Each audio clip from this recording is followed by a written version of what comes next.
트래비스 스캇.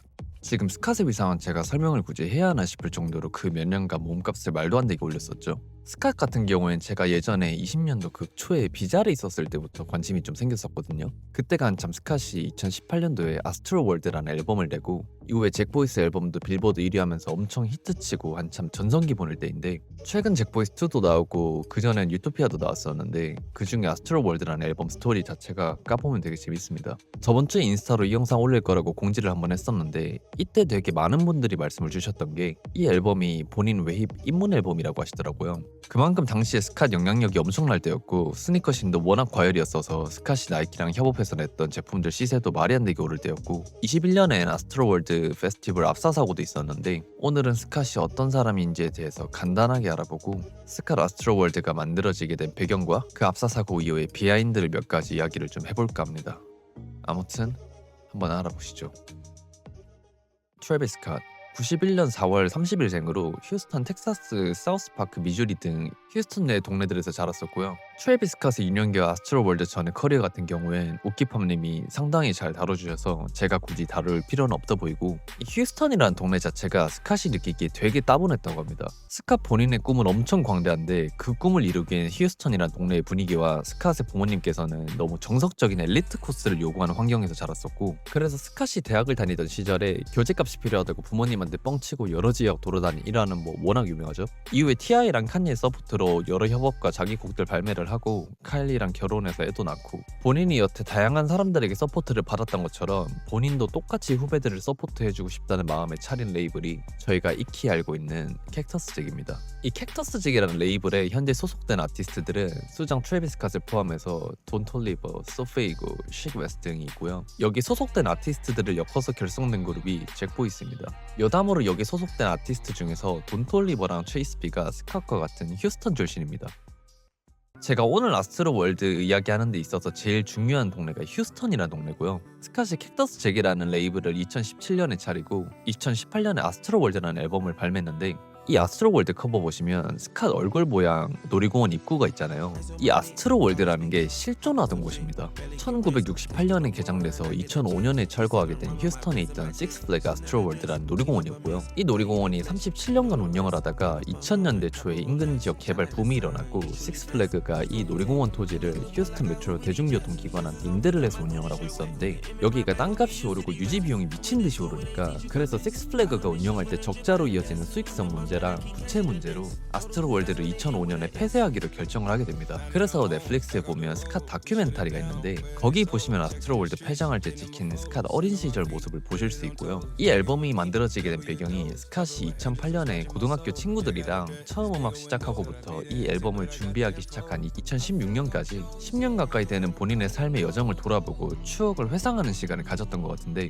트래비스 스캇이 식스 플래그 아스트로 월드 관에서 인터뷰를 했었는데, 휴스턴을 자라면서 자주 방문했던 아스트로 월드에 대한 경험이 자신의 유년기에 있어서 가장 행복한 추억 중 하나였고, 놀이공원 폐쇄가 곧 자신과 휴스턴 출신 아이들에게서 동심을 빼앗은 것이다 라고 이야기를 했었거든요. 그래서 휴스턴의 랜드마크이자 자신과 휴스턴 출신 아이들의 동심을 음악으로 되찾고 싶었다 라고 이 앨범의 기획 의도를 밝혔었고요. 기획하게 된 스토리 자체도 되게 흥미로운데, 엄청 디테일하게 들어간 부분들이 스캇이 이 앨범에 원했던 요소들이 트랙들의 흐름 자체가 여러 놀이기구를 타는 듯한 감정 변화를 음악으로 구현하고자 했다는데, 그래서 되게 아티스트의 라인업도 다채롭고 화려하게 짰던 앨범이고, 사운드적인 부분에서도 트랙들 들어보면 진짜 그런 느낌을 확실히 받았거든요. 그것뿐만 아니라 자신의 고향 휴스턴에 대한 샤라웃이자 성공 후에 가진 명성과 부에 대한 자신감과 동시에 오는 공허함, 여태까지 받았던 인종차별적인 시선과 아버지로서의 고민과 자기 반성, 그 외에 같은 휴스턴 출신 돈 톨리버라는 아티스트와 성공 후에 자유분방한 삶을 표현한 곡이자 돈 톨리버가 캡터스 잭에 입성하게 된 계기가 되어진 트랙도 있고, 이 앨범 트랙들이 그 당시 스캇이 느꼈던 모든 감정들을 담아놨다 해도 과언이 아닌데, 이게 트랙들 자체가 전부 고향에 대한 이야기가 들어가고 그러진 않지만 감정들로 하나하나 표현을 하자면 진짜 놀이공원 입장 때부터 다 놀고 집에 갈 때까지 느끼는 많은 감정들이나 트랙들 하나하나가 놀이기구 같은 느낌이라 전 너무 좋았던 것 같아요. 비유를 좀 해보자면 요세미티란 트랙이 좀 회전목마나 사파리존 같은 느낌이었고, 시코모드 같은 곡이 롤러코스터 같은 익스트림 놀이기구 같은 느낌이었는데, 이 앨범 메인곡이 거의 시코모드라 봐도 무방하죠. 전 개인적으로 R.I.P. 스쿨이랑 커피빈 같은 조용한 곡이 오히려 제 취향이 맞았던 것 같아요.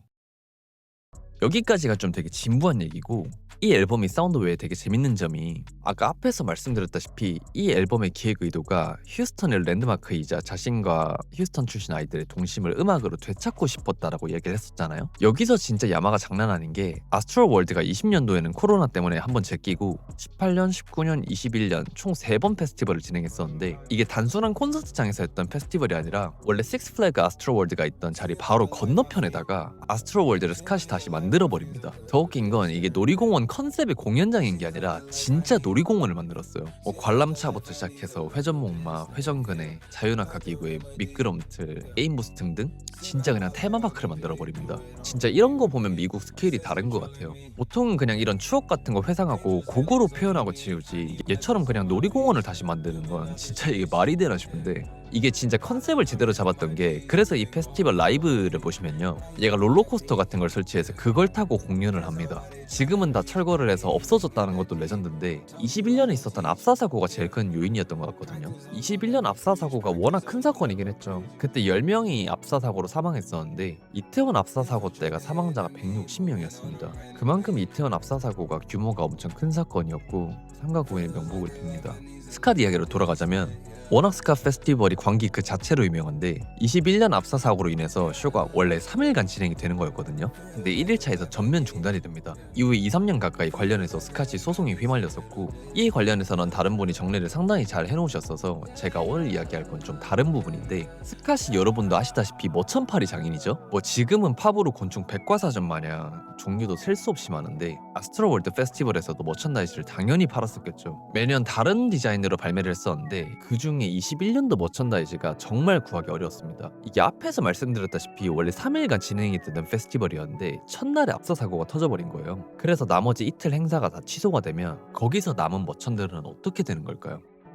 네, 백도어로 다 풀립니다. 그 공연에 관련된 관계자들이 백도어로 이 제품들을 유통시키면서 처리를 다 했고요. 그래서 당시 21년도 머천다이즈가 다른 연도 제품들보다 단기간 엄청 비쌌었습니다. 그리고 이 행사의 티켓이 가격별로 종류가 다양했었거든요. 그 중에서도 되게 비싼 등급 티켓을 구매하면 VIP 익스클루시브 머천다이즈를 줬었습니다. 근데 이것 또한 백도어로 다 풀립니다. 저도 그때 풀린 머천다이즈 회사 다닐 때 선물 받아서 아직 가지고 있는데 그런 식으로 풀렸었어요. 근데 이게 원래 의류 브랜드들 자체가 비슷한 방식으로 백도어로 많이 유통이 됩니다. 재밌는 사례로 에이셉 바리 같은 경우가 좀 골 때리는 케이스인데, 바리가 브이론 때부터 현재 엔들리스 운영하는 현재까지 종종 창고를 도둑들한테 털리는 것 같더라고요. 그래서 바리가 브이론 때는 자기 오랜 어시스턴트랑 인스타로 맞짱 뜨는 사건도 있었고, 엔들리스 때는 잡도둑들한테 창고를 털려서 일부 데님이 좀 시장이 싸게 풀렸었습니다. 그래서 바지를 그레일드에서 정가보다 훨씬 싸게 구매할 수 있는 기회가 있었다라는. 스캇이 원래도 겁나게 헛슬러긴 했는데 지금은 작업물들이 너무 셀 수도 없이 많이 나왔죠. 전 소신 발언 하나 하자면, 전 유토피아 시점부터 스캇 음악 스타일이 이미 물릴 대로 물려버려서 오히려 2010년대 나온 옛날 스캇 곡을 많이 듣습니다. 그 중에서도 되게 서사적으로 재미난 아스트로 월드가 유독 애정이 많이 가기도 해서 오늘 이렇게 이야기를 하게 됐고요.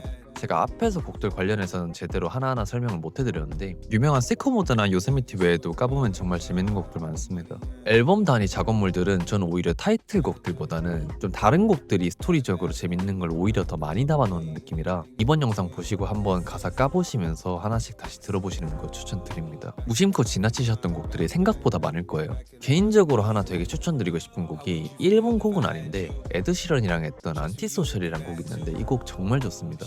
근데 스캇보다는 에드시런이 일방적으로 너무 찢어버린 곡이라 추천을 드리고요.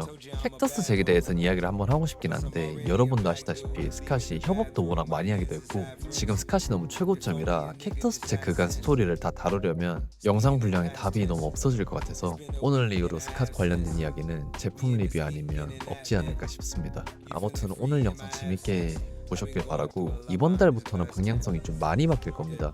힙합적인 부분은 어느 정도 영상들 구색이 갖춰진 것 같고, 타자님 영상으로 인해서 일반인 분들 유입이 좀 많이 되신 것 같더라고요. 여러분들이 힙합 아티스트 기반 스트릿웨어도 좋아하시겠지만 디자이너 브랜드들의 관심이 제가 생각한 것보다 많으신 걸 최근에 알았고, 그래서 8월은 디자이너 브랜드와 디자이너들에 대한 이야기를 좀 풀어볼까 합니다. 그렇게 나올 첫 영상이 뭐가 될지 모르겠는데 이제 한 주에 적어도 영상 2개는 올릴 수 있도록 할 예정입니다. 그리고 7월 당첨자는 뽑았으니까 게시판 참고하시고요. 당첨자분들 정말 축하드리고 여태 영상 잘 봐주셔서 감사드리고요. 8월은 어떤 분이 되실까 기대가 됩니다. 아무튼 다들 7월 고생하셨고 8월도 다들 갓생 삽시다. 갑니다.